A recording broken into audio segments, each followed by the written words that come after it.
What does Jesus mean when he uses the term Hades in the parable of the rich man and Lazarus? I'm answering your question. Hi, I'm Jeremy. I'm a deep skeptic, also a pastor. So this is a parable. That means it's a metaphor for something else.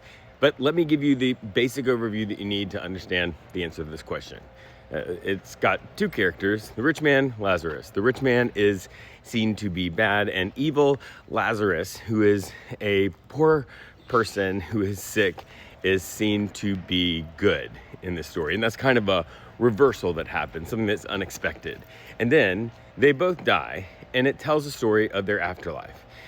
The rich man is in a deep pit and is experiencing torment. He is very thirsty. He looks up. There's a great chasm between him and Lazarus, who is in a place of paradise with Abraham from the Old Testament. So the Jewish people were being occupied by Rome. Everybody would be familiar with the mythology around Hades. So that mythology is that if you die, you go and you have to pay a toll to cross the river Styx. When you get over there, there's three beings that would judge your soul. If you were really good, you would go to Elysium, a place of paradise filled with heroes and poets, a place of really great happiness. If you were just an ordinary soul, then you would go to a place called Asphodel.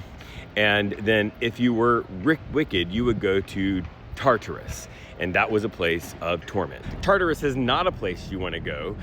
Virgil describes Tartarus as that Tartarus sinks deep into the darkness, and it is a deep abyss that is twice as far below the shades as the sky is above the earth.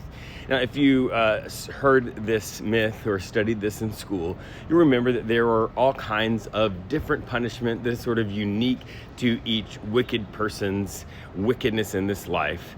There's the guy that rolls the rock up the hill, and then it rolls back down, and he does that for eternity. This is exactly what you see in this parable. The rich man in the afterlife is clearly in Tartarus. He is experiencing torment directly related to his wickedness in this life. The wickedness was that even though Lazarus was desperately hungry and thirsty and sat right outside the man's house every day, the rich man did not give him any food or drink, even though he had much to spare. And so the rich man is experiencing intense thirst in the afterlife. Then the rich man looks up. Remember, Tartarus is deep below, and he sees Lazarus standing next to Abraham. Abraham is the hero of the faith. Lazarus is clearly in Elysium.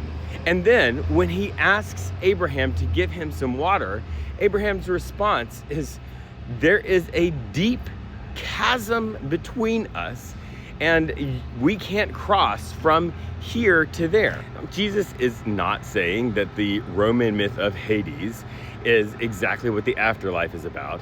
This is a parable. We don't read it literally. Jesus is not trying to give you a blow-for-blow explanation of what the afterlife is about. He is using the Roman myth of Hades to make a bigger point, because that's what parables are about. And there are many layers to what Jesus is saying. One of the big messages is that he is pushing back on the idea that was popular at that time, that rich people were blessed by God and poor people were experiencing judgment because of their sinfulness.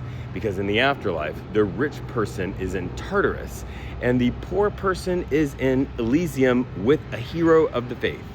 So what is Jesus meaning when he uses the term Hades? He is meaning the Roman myth of Hades, and he is using that to make a bigger point that is pushing back against systemic injustice that is being fueled by religion.